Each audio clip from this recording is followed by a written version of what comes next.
Muy buenos días. Gracias al Señor nuevamente compartiendo su palabra a través del estudio que estamos realizando, la fidelidad de Dios en los libros del Antiguo Testamento. Creo yo que Dios es fiel en todo momento, en toda circunstancia, y así lo ha mostrado en la Biblia, que es su palabra. Y nos corresponde ahora hacer el estudio en el libro de los Jueces. Vamos a ver la fidelidad de Dios a pesar del rechazo del pueblo de Israel hacia él. Dios es fiel. Y el tema de esta mañana es abandonando al Dios fiel. Ya que en este libro vamos a encontrar cómo es que Dios mantiene su fidelidad al pueblo de Israel a pesar de que éste le manifiesta total rechazo y total abandono. Es importante poder ubicar el libro de Jueces en su contexto para que podamos sacar las enseñanzas que van a ser pertinentes en nuestra actualidad. El libro de los Jueces inicia con la muerte de Josué. Josué fue aquel hombre que sustituyó a Moisés, de modo que él logró que todo el pueblo de Israel entrase a la tierra prometida y cada uno se distribuyera la tierra. Josué muere a los 110 años. Y vamos a ver cómo es que luego de su muerte el pueblo de Israel comienza una serie de decadencia espiritual, decadencia moral, al punto tal que llegan a abandonar a este Dios que ha sido fiel durante todo el desierto, aún sacándolos de Egipto, pero en esta ocasión el libro de Jueces nos presenta a un grupo de personas que de pronto se corrompen moralmente, se corrompen a través de idolatría, y comienzan a actuar no como Dios les había indicado, según los preceptos, según los mandamientos, sino cada uno tenía su propia manera de pensar y cada uno, como bien dice el texto que vamos a ver más adelante, hacía lo que bien le parecía. Tal cual como en esta época. Cada quien hace lo que bien le parece a sus propios ojos. Y esta forma de pensar diferente a los principios de la palabra de Dios se va a ver notoria a través de todo el libro de Jueces. Vamos a ver cómo el pueblo de Israel de pronto se rebela ante Dios, son castigados producto de su rebeldía. Luego el pueblo de Israel se arrepiente, busca a Dios, clama a Dios. Hay un tiempo donde Dios los rescata, hay un tiempo donde Dios ayuda y les envía un juez que es un representante, un líder para poder socorrerlos en medio del tiempo difícil que están viviendo. Dios los rescata, ellos tienen un tiempo de reposo, pero nuevamente se vuelven a rebelar. Y es un círculo vicioso. Se rebelan, viene castigo a su rebeldía, luego ellos claman a Dios, se arrepienten, Dios levanta un juez y nuevamente hay un tiempo de paz, pero de pronto ese juez desaparece y ellos vuelven a la rebeldía. Y es un ciclo que de continuo se va a ver. De modo que hay una decadencia moral, una decadencia espiritual, una decadencia en todo sentido, que de pronto vamos a estar viendo que aún a pesar de eso, Dios sigue siendo fiel. Y es curioso que cuando nosotros vemos los libros de Deuteronomio y Josué, vamos a ver que el pueblo de Israel era fiel mientras había un líder físicamente allí. Cuando Josué muere, el pueblo de Israel toma otra forma de pensar. Y en Jueces, capítulo 2, versículo 8, dice: Pero murió Josué, hijo de Nun, siervo de Jehová, siendo de 110 años, y lo sepultaron en su heredad en Timnat Será, en el monte de Efraín, al norte del monte de Gaz. Toda aquella generación también fue reunida a sus padres. Y se levantó después de ellos otra generación que no conocía a Jehová, ni la obra que él había hecho por Israel. Este texto nos permite ver con una especie de lupa en el tiempo cómo es que el pueblo de Israel respondió cuando estaban estos líderes que buscaban a Dios. Pero luego de la muerte de estos líderes vino otra generación que no conocía cómo es que Dios los había rescatado y de pronto ellos se olvidaron del Dios de Abraham, de Isaac y de Jacob. Como ocurre en este tiempo. Hay muchas personas que sus padres han tenido temor de Dios, sus abuelos han tenido temor de Dios, pero ahora ellos hacen lo que bien les parece. Por eso es que el libro de Jueces es un indicador de cómo es que el hombre de pronto da la espalda, abandona al Dios que es fiel porque de pronto se cree el dueño de sí mismo y con la capacidad de poder tomar decisiones, poniendo a un lado los principios de la palabra de Dios, sin que él se dé cuenta que eso no le va a traer bendición, sino le va a traer mucho dolor. Sin embargo, nosotros vamos a ver cómo que la fidelidad de Dios se mantiene. Y en primer lugar, vamos a estar viendo que en este libro de Jueces, Dios es fiel en escucharles. A pesar de la actitud, a pesar de la forma del comportamiento de cada uno de ellos, cuando ellos claman a Dios, Dios les escucha. Y vamos a ver algunos textos para que vean cómo es que aún la fidelidad de Dios se mantiene firme y les atiende. Por ejemplo, en Jueces capítulo 3, versículo 9 dice: cuando los hijos de Israel clamaron al Señor, el Señor levantó un libertador a los hijos de Israel para que los librara, a Otoniel, hijo de Cenaz, hermano menor de Caleb. En Jueces 3:15 dice: y clamaron los hijos de Israel al Señor, y el Señor les despertó un salvador, a Ahod, hijo de Gera, hijo de Yemimi. En el 4:3 dice: y los hijos de Israel clamaron al Señor, porque aquel tenía 900 carros de hierro y había oprimido duramente a los hijos de Israel por 20 años. Jueces 6:7 dice: era pues Israel en gran manera empobrecida por los madianitas, y los hijos de Israel clamaron al Señor, y cuando los hijos de Israel clamaron al Señor a causa de Madián, Dios los escuchó. Jueces 10, versículos 10 y 12 dice: y los hijos de Israel clamaron al Señor diciendo: nosotros hemos pecado contra ti porque hemos abandonado a nuestro Dios y servido a Baales. El 12, cuando los sidonios, los amalecitas y los maonitas los oprimían, clamaron a mí y yo lo libré de sus manos. Qué importante es poder ver que las promesas de Dios son un sí y un amén. Que a pesar de que el pueblo de Israel continuamente abandonaba al Dios de Abraham, de Isaac y de Jacob, a este Dios de pacto, cada vez que clamaban a él, Dios les escuchaba. Y no solamente escuchaba y atendía lo que ellos le expresaban, el dolor, la angustia, sino que también le respondía.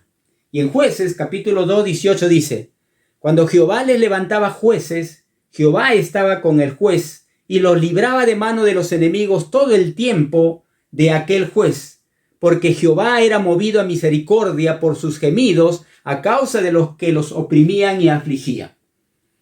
Qué bueno es nuestro Dios, que a pesar de que muchas veces nos mostramos rebeldes, contrarios, enfrentamos su autoridad, Dios se muestra fiel a sus promesas. Y dice que Dios les escuchaba y los libraba de sus enemigos. Sin embargo, ¿cuál era la actitud de este mismo pueblo de Israel? Y en ese mismo capítulo dice, el versículo 19, mas acontecía que al morir el juez, ellos volvían atrás y se corrompían más que sus padres, siguiendo a dioses ajenos para servirles, e inclinándose delante de ellos, y no se apartaban de sus obras ni de su obstinado camino. ¿Qué ocurría?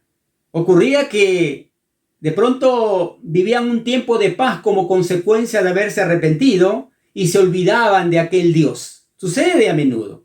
Señor, no tengo trabajo, y comienzan a buscar a Dios, comienzan a asistir a las reuniones de iglesia. Luego que Dios les da trabajo, ahora ya no tengo tiempo para reunirme. De pronto se enferman y claman a Dios, y Dios les responde y les da sanidad, pero una vez que sanan, nuevamente se olvidan y vuelven a las antiguas andanzas. Y el texto dice: y no se apartaban de sus obras ni de su obstinado camino. Es decir, había un arrepentimiento momentáneo, emocional, que no cambiaba la manera de pensar de ellos, sino que de pronto se apaciguaba la situación y ellos seguían en lo mismo. Pero qué bueno es saber que aún Dios es fiel, aunque nuestro obstinado corazón va apartándose, la fidelidad de Dios se mantiene firme, ya que Él es un Dios de pacto. Pero eso no significa de que nosotros podemos hacer lo que querramos, porque al final vamos a pagar las consecuencias de nuestras malas decisiones y vamos a poder nosotros comprobar en carne propia que cuando uno abandona al Dios que es fiel, tú te vas a dar cuenta, de pronto todos los que te rodean te abandonan a ti y te hacen quedar solo, y ahí es donde recién vas a mirar a Dios con un corazón sincero y le vas a clamar porque ya te enredaste en el poder del pecado y ya no puedes salir de ahí. Ahí estás adolorido, ahí estás solitario, ahí estás buscando ayuda. ¿Como consecuencia de qué? Y esto tiene que ver con nuestro tercer punto. ¿Como consecuencia de qué? Como consecuencia de que abandonan al Dios que es fiel. En Jueces, capítulo 17, versículo 6 dice: en esos días Israel no tenía rey. Cada uno hacía lo que le parecía correcto según su propio criterio. Jueces 17, 18 dice: en esos días Israel no tenía rey. Jueces 19, 1 dice: en aquellos días cuando no había rey en Israel. Jueces 21, 25 dice: en estos días no había rey en Israel. Cada uno hacía lo que bien le parecía. Qué importante es poder nosotros estar atentos cuando en un libro de la Biblia o en un capítulo una frase o una palabra se repite. Cuando sucede eso, mayormente es porque el Espíritu Santo quiere dar un énfasis especial en esa circunstancia para que nosotros podamos aprender algo y no cometamos el mismo error que ese pueblo o ese lugar lo hizo. Dice que el pueblo de Israel, dos cosas, no tenía rey. En los 4 versículos que hemos leído, dice que no tenían rey.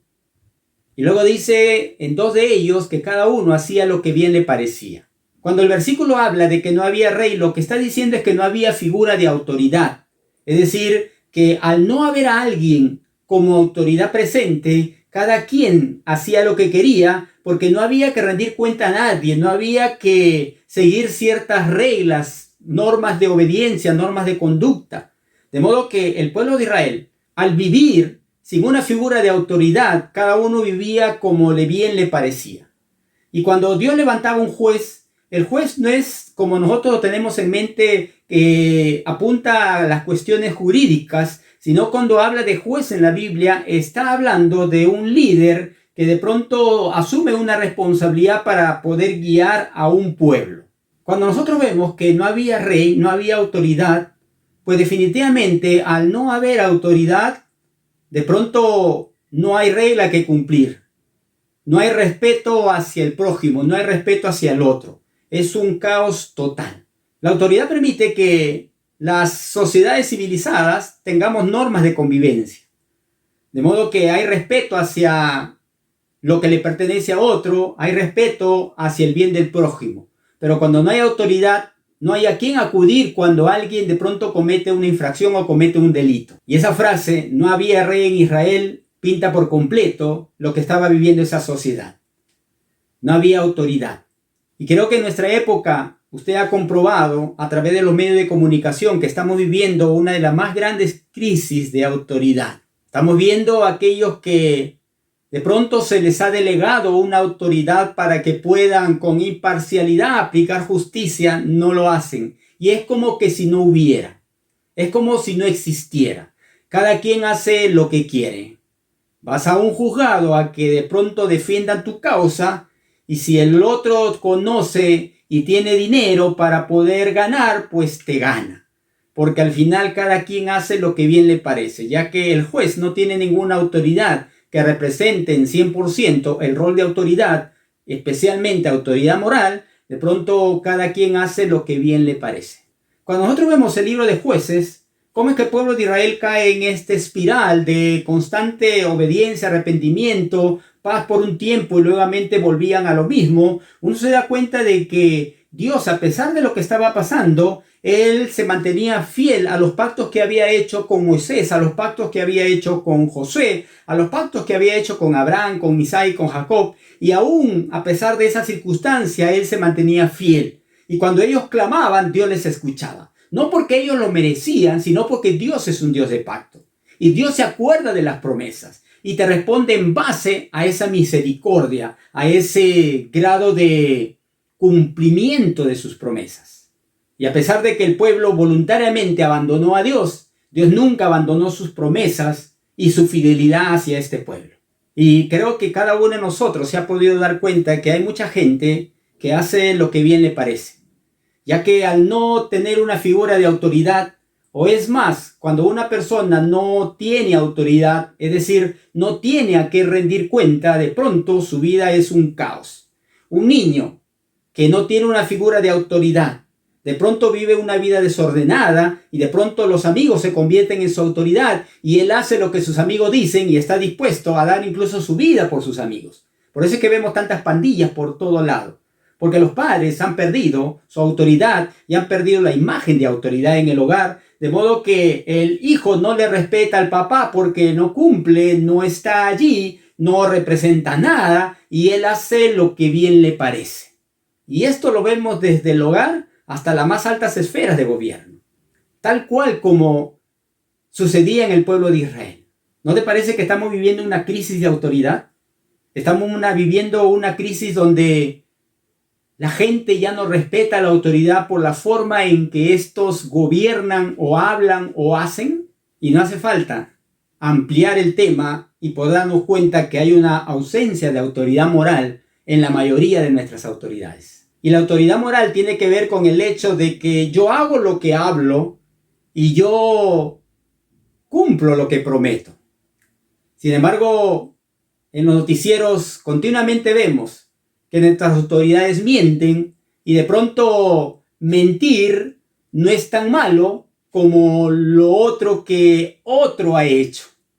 Y creen que los peruanos somos ingenuos y que nos van a enredar en sus mentiras, pero uno cuando los mira y los ve fijamente, uno se da cuenta que ellos mismos se enredan en sus mentiras y no quieren salir de ellas y creen que la gente les va a creer. Una pérdida completa y total de autoridad moral.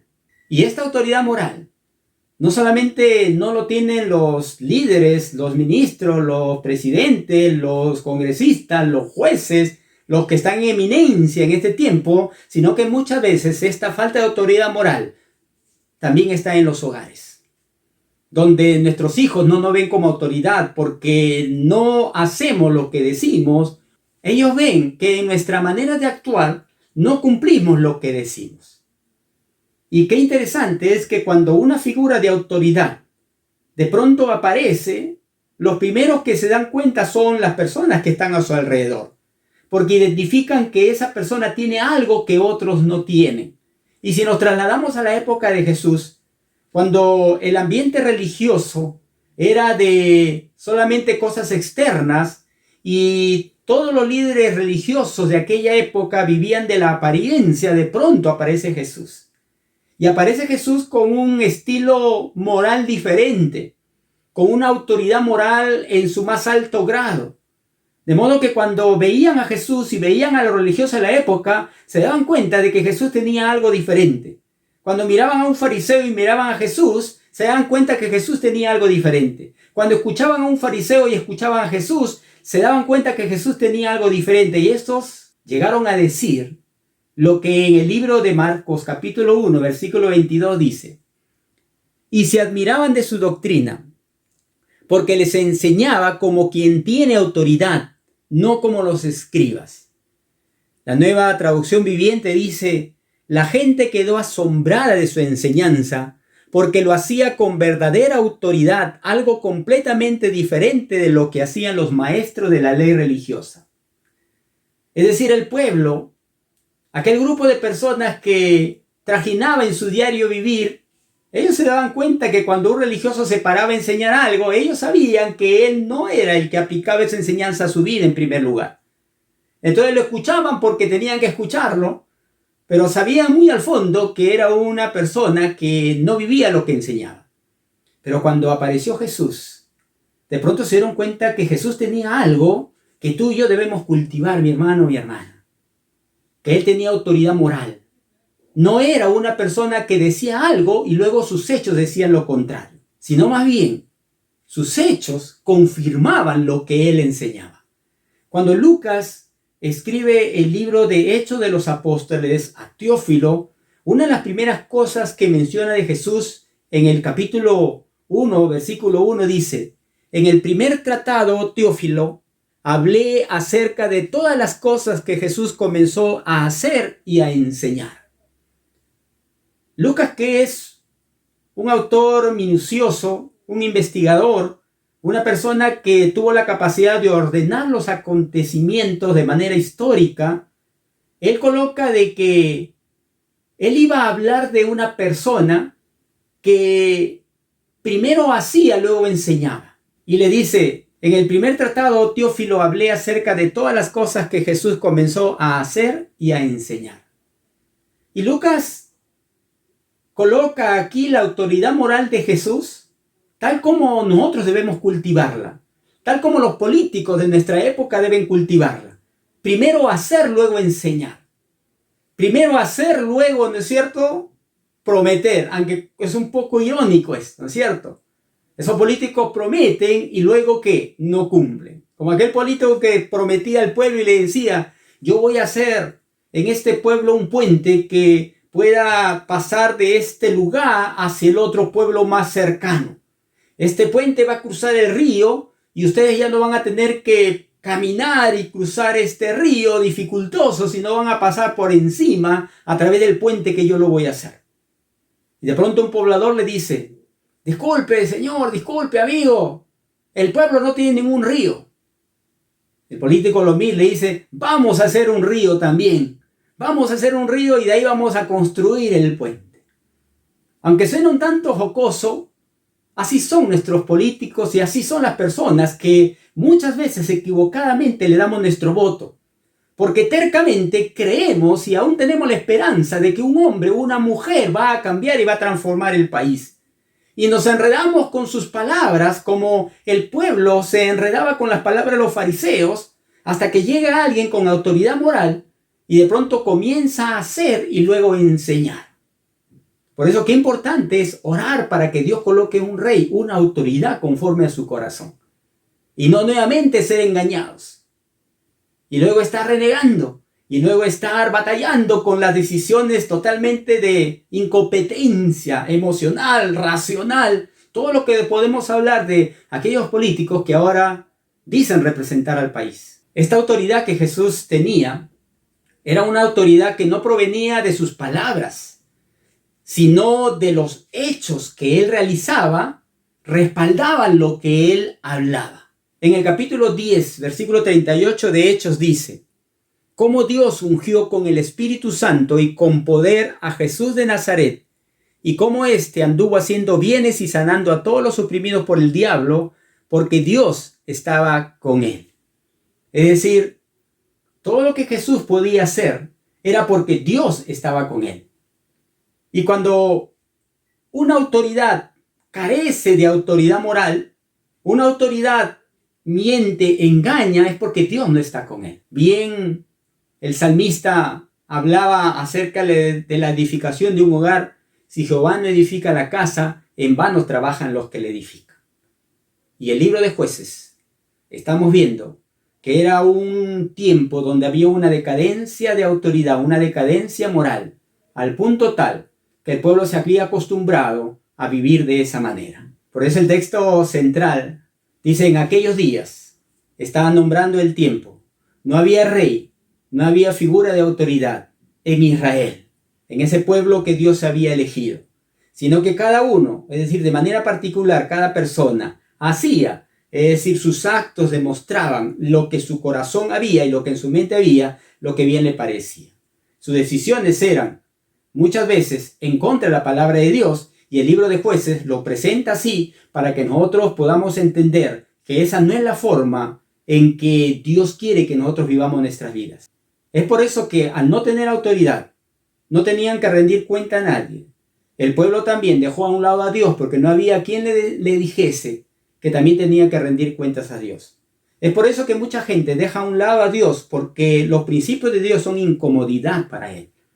La palabra de Dios de pronto se vuelve un fastidio y como quieren vivir como les dé la gana, con un pie en el mundo y un pie en el reino de los cielos, y la Biblia es muy clara, el que me dice Señor, Señor, ¿no es cierto?, debe practicar lo que yo enseño, decía Jesús. No todo el que me dice Señor, Señor entrará al reino de los cielos, sino el que hace la voluntad de mi Padre. Entonces, como hay gente que le es más fácil, ¿no es cierto?, vivir a su antojo, pues da la espalda a Dios, abandona a Dios, y en su insuficiencia de entendimiento para percibir la verdad de la palabra de Dios, arma su propia religión.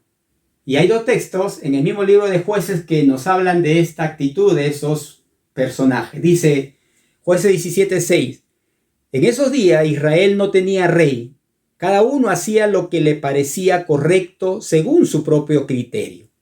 Jueces 21:25 dice: en estos días no había rey en Israel. Cada uno hacía lo que bien le parecía. Es lo mismo que estamos viviendo en esta época. Cada uno hace lo que bien le parece porque no hay ninguna figura de autoridad. No tienen a Dios como autoridad, y cuando no tienen a Dios como autoridad, otro Dios entra a tallar. ¿Y quién es ese Dios? Ellos mismos. Cuando son limitados, cuando de pronto no tienen la capacidad para poder entender las cosas de Dios, pero se cierran a sí mismos y se autoengañan, haciéndose creer de que es su vida y ellos pueden vivir como les da la gana. Cuando vamos al hospital nos vamos a dar cuenta que no es nuestra vida. No tenemos la capacidad para retener nuestra vida ni un minuto más si Dios así no lo permite. No es tu vida, no te pertenece, Dios te la ha prestado. En Proverbios capítulo 21, versículo 2 dice: cada cual cree que lo que hace está muy bien, pero el Señor es el que juzga las verdaderas intenciones. La versión Dios habla hoy de este pasaje de Proverbios dice: al hombre le parece bien todo lo que hace, pero el Señor es quien juzga las intenciones. La gente puede considerarse lo correcto según su propia opinión, pero el Señor examina el corazón. Qué interesante, hermanos. Este tiempo del libro de los jueces fue un tiempo de abusos, fue un tiempo de desorden, un tiempo de atropello, fue un tiempo de injusticia, de saqueo, de crímenes, de violencia, fue un tiempo de idolatría, de apostasía, de corrupción religiosa, corrupción moral, corrupción aún en los que ejercían autoridad momentánea, tal como estamos viviendo en este tiempo. Pero ¿cómo es que la palabra de Dios nos muestra que Dios se mantiene fiel a aquellos que de pronto le buscan y se acercan a Él? Como para dar un ejemplo, en el aspecto social, por ejemplo, la tribu de Dan era un grupo de personas que robaban, saqueaban, mataban para apoderarse de grandes extensiones de terreno que pertenecía a otros. Es como decir tráfico de terrenos. Es como decir vender un terreno y engañarte porque tú no eres el dueño, pero te agarraste la plata y luego le dejas el problema a otra persona. ¿Conoces algunos así? Pues esto también ocurría en el pueblo de Israel con la tribu de Dan. La tribu de Benjamín, de pronto eran personas que robaban, ultrajaban a mujeres, eran personas sádicas. Y en el aspecto religioso, el pueblo de Israel, ni hablar. Igual, la gente no respetaba, la gente no sabía valorar las cosas sagradas, sino por el contrario, se hacía su propio altar, se hacía su propio Dios. De modo que cuando hablamos del libro de Jueces, estamos hablando de un libro donde había un grupo de personas que no tenían temor de Dios y abandonaron al Dios que es justo. Y en el capítulo 17, nosotros podemos ver a un personaje llamado Micaías, que él roba a su mamá, y luego que le roba a su mamá le maldice, y luego él devuelve el dinero y su mamá le bendice, y luego con ese dinero su mamá hace creer de que ese dinero era para consagrarlo al Señor, era para Dios. Y cuando le dan, ella separa solamente una parte para devolverlo, y esa parte que ella devuelve construye un ídolo, y en la casa de Micaías hacen una iglesia que de pronto sirvió para idolatría. Digo iglesia, entre comillas, porque en ese tiempo no había iglesia, pero hicieron un altar para la adoración de ídolos. Miren lo que dice el capítulo 17, versículo 1. Hubo un hombre del monte de Efraín que se llamaba Micaía, el cual dijo a su madre: los 1100 siclos de plata que te fueron hurtados, acerca de los cuales maldijiste, de los cuales me hablaste, he aquí el dinero está en mi poder. Yo lo tomé. Entonces la madre dijo: bendito seas de Jehová, hijo mío. Y él devolvió los 1100 siclos de plata a su madre. Y su madre dijo: en verdad he dedicado el dinero a Jehová por mi hijo, para hacer una imagen de talla y una de fundición. Ahora pues yo te lo devuelvo. Fíjense lo que estamos viendo. Un hijo roba dinero a su mamá.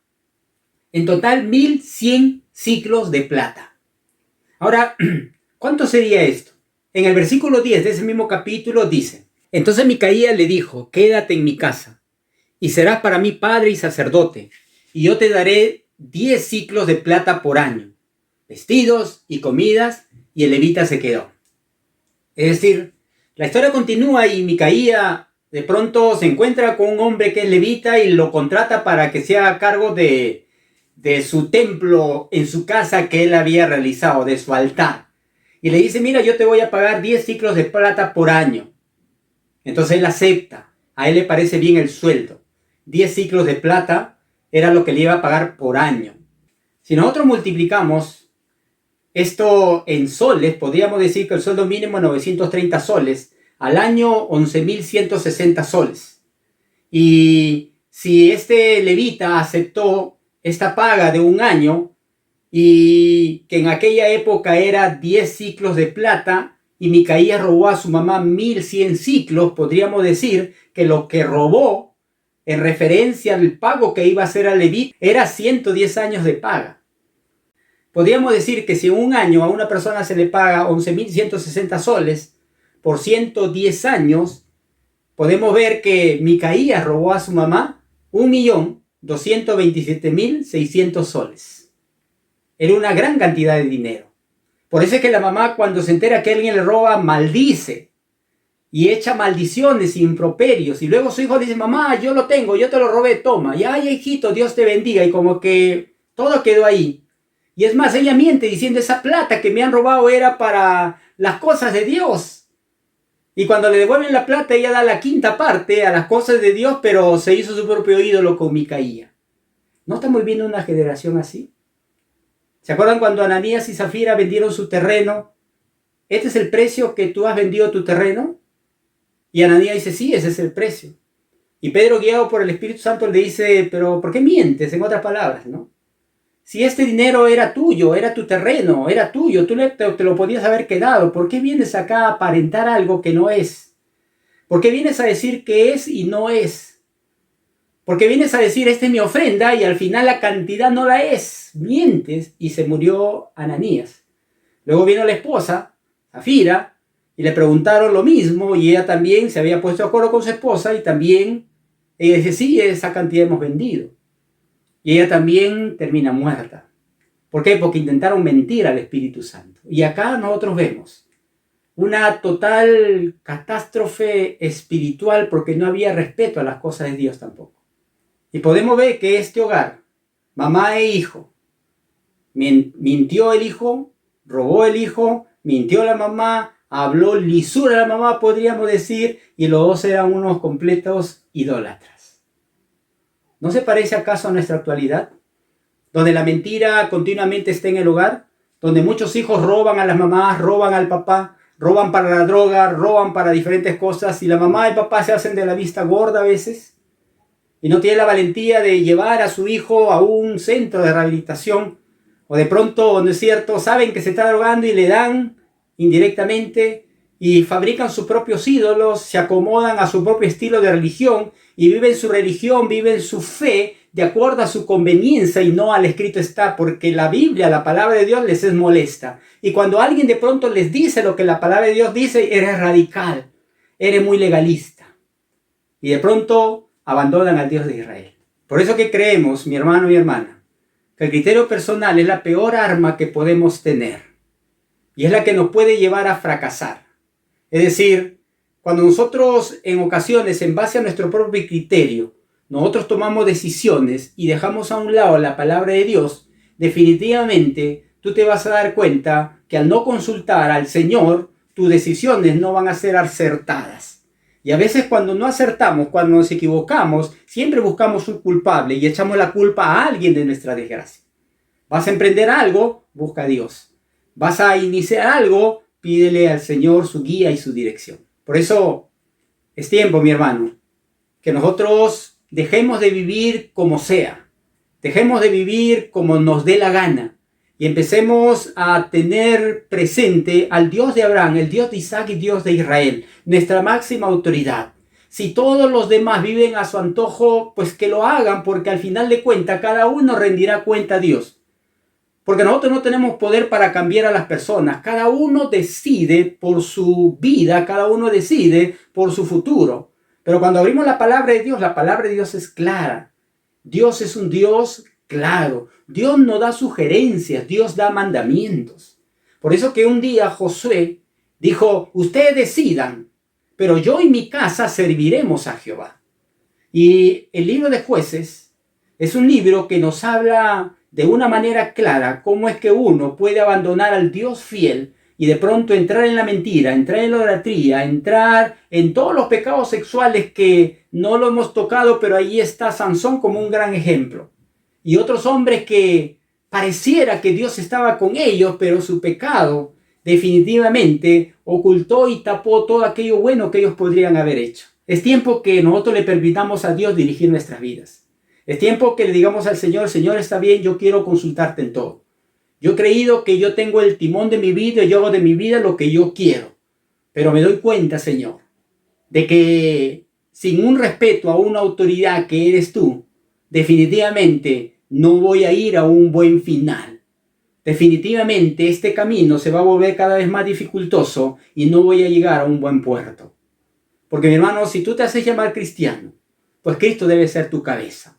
Si tú te haces llamar cristiana, el Señor Jesucristo debe ser el que guíe tus decisiones. Y si tú crees que eres cristiano sin leer la Biblia, pues estás en un error. Nunca se apartará de tu boca este libro de la ley, sino que de día y de noche meditarás en él. Si para ti esto es fastidio, pues no te hagas llamar cristiano. Por eso algunos se resienten, me voy al mundo, pues me voy al mundo y peor. Creen que haciendo eso tienen mayor libertad. Pues el cristiano no puede disfrutar el mundo porque el Espíritu Santo siempre te va a hablar. Y hasta que no te arrepientas y vengas a los pies del Señor, vas a estar en ese mismo ciclo de esclavitud en el pecado. Luego te acercas, te arrepientes y vuelves nuevamente a los caminos del Señor. Hay un tiempo de paz y nuevamente te vuelves a rebelar. Así fue el tiempo de los jueces, pero esa no es la vida que Dios te ofrece. Dios nos ofrece una vida de victoria. Tienes el Espíritu Santo, el poder del Espíritu Santo para vivir de triunfo en triunfo y de victoria en victoria. Pero tú eres el que tienes que decidir. Tenemos la mente de Cristo por medio del cual tú y yo podemos tener en nuestra mente la guía y dirección hacia los propósitos eternos de Dios, sin que esto implique que abandones tus negocios, que abandones tu profesión, que abandones tus sueños. Por el contrario, a tu profesión, a tu negocio, a tu sueño, insértale los principios de la palabra de Dios. Es interesante que el Evangelio es inclusivo, pero no permisivo. Nosotros tenemos una Biblia que es inclusiva, pero no permisiva. Es decir, la Biblia no rechaza a nadie que se acerca a Dios, pero definitivamente no permite muchas cosas. Cristo nunca estuvo aplaudiendo los pecados de la gente. Muy por el contrario, Él estaba con los pecadores sin que esto implicara que Él permitía que sus pecados continúen en sus vidas. Y es por eso que cuando nosotros revisamos en el libro de Lucas, a un personaje llamado Zaqueo, un cobrador de impuestos, un hombre que había estado haciendo lo que bien le parecía, un hombre que tenía su propio criterio de vida, un hombre que había estudiado quizá contabilidad, una carrera administrativa que lo utilizaba para el engaño, lo utilizaba para la mentira y lucraba de su propia profesión, lucraba de lo que él había logrado en la vida. Sin embargo, nosotros podemos ver que Jesús lo llama. Jesús no lo excluyó. Jesús lo llamó y le dijo, hoy voy a tu casa. Y Zaqueo lo lleva a Jesús a su casa y luego que oye a este hombre que tiene autoridad moral, Zaqueo le dice lo que en Lucas capítulo 19 versículo 8 dice, mientras tanto Zaqueo se puso de pie delante del Señor y dijo, Señor, daré la mitad de mi riqueza a los pobres y si estafé a alguno con sus impuestos le devolveré 4 veces más. Jesús respondió, la salvación ha venido hoy a esta casa, porque este hombre ha demostrado ser un verdadero hijo de Abraham, pues el Hijo del Hombre vino a buscar y a salvar a los que se habían perdido. Miren lo que este hombre experimentó. Él vivía esa vida de engaño, de miseria, de estafa, explotando a la gente, engañando a la gente, lucrando con la gente hasta que Jesús aparece en su camino. Y cuando Jesús aparece en su camino, Él hizo algo que demuestra que hubo un cambio de autoridad en su vida, y la autoridad moral de Jesús se evidenció en el acto que Él dijo, Señor, la mitad de mis bienes lo voy a dar a los pobres. Si yo engañé a alguien, le voy a dar 4 veces más. Y empezó a hablar lo que Él iba a hacer. Y seguro que inmediatamente comenzó a correr a todos aquellos que les había engañado y empezó Él a devolver y comenzó en lo que nosotros llamamos restitución. ¿Y saben lo que dijo Jesús? Hoy ha llegado la salvación en esta casa. Y qué triste es ver que en algunas casas no ha llegado la salvación. Hay engaño, hay mentira, hay estafa, hay gritos, hay peleas, hay conflictos, hay pecados sexuales, hay infidelidad, hay adulterio. Pero cuando llega Jesús a tu casa, el cambio ocurre primero en el cabeza, de adentro hacia afuera. Y no él dice, Señor, la próxima semana lo voy a hacer. Zaqueo inmediatamente restituyó lo que él había hecho mal. Si nosotros abrimos la escritura en el libro de Proverbios, capítulo 3, versículos 5 al 8, dice: confía en el Señor con todo tu corazón. No dependas de tu propio entendimiento. Busca su voluntad en todo lo que hagas y Él te mostrará cuál camino tomar.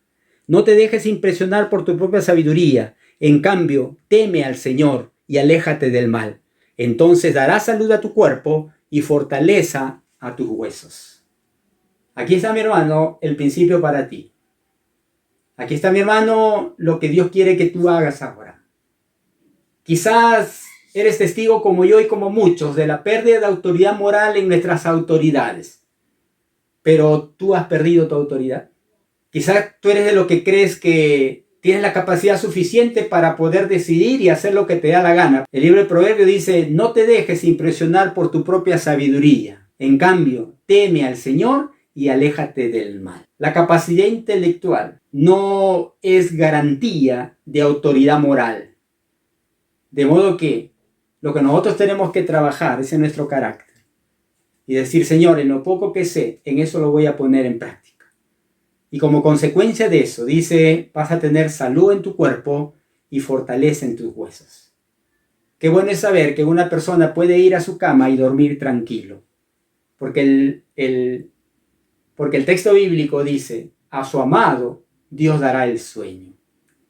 Pues mi hermano y hermana, te dejo a ti estos principios de la palabra de Dios. Dios sigue siendo fiel a pesar de que le damos la espalda. Pero los únicos que nos dañamos cuando nosotros le damos la espalda al Señor somos nosotros mismos, son nuestras familias, son nuestros hijos y todo lo que nos rodea. Por eso es que el Señor nos da siempre un nuevo comienzo. Y este día puede ser un nuevo comienzo para ti. Tal como Zaqueo, tú puedes decir, está bien, Señor, y hoy día quiero restituir a todos aquellos que yo he agravado.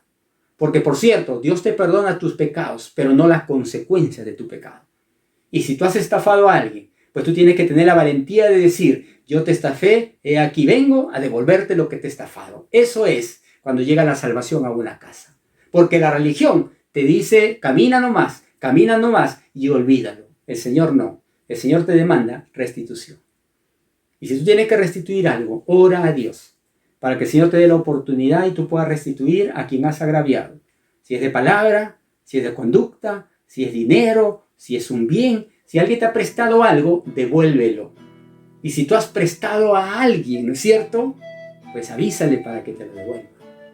De modo que, mi hermano, el Evangelio según Jesús definitivamente es inclusivo, pero no permisivo. El pecado no se permite de ninguna manera. Y nosotros tenemos que acercarnos y decirle, Señor, perdóname si en algunas cosas, haciendo o creyendo que estoy haciendo lo bueno, estoy haciendo lo malo. Pero aquí estoy, Señor, nuevamente para volver a comenzar y para que tú tomes de mi mano y yo comience a caminar en este nuevo mes que estamos entrando y que yo, Padre, pueda hacer tu voluntad. Oramos. Padre bueno, en el nombre de Jesús, te suplicamos, Señor, que no caigamos en esta espiral del libro de los jueces, que de pronto nos sentíamos mal y nos arrepentimos y volvemos a ti. Después nos empieza a ir bien y nos olvidamos de ti y de pronto, Señor, volvemos a caer en lo mismo. Luego, Señor, clamamos a ti, nos arrepentimos y así, bendito Dios, circulamos una espiral que nunca termina. No queremos más volver a eso. Queremos arrepentirnos con sinceridad. Y como Zaqueo, Señor, decir, hoy ha llegado la salvación a mi casa y a partir de ahora tomo la decisión de hacer tu voluntad, así al mundo no le agrade. Y como dijo Josué, yo y mi casa serviremos a Jehová. Ustedes decidan a quién servir. Eso vamos a hacer, bendito Dios. Y te damos la gloria a ti. Te alabamos, Padre, en el nombre de Jesús. Amén y amén. Amén, hermano. Que Dios te bendiga y seguimos adelante. Muchas bendiciones a ti y a tu familia. Shalom.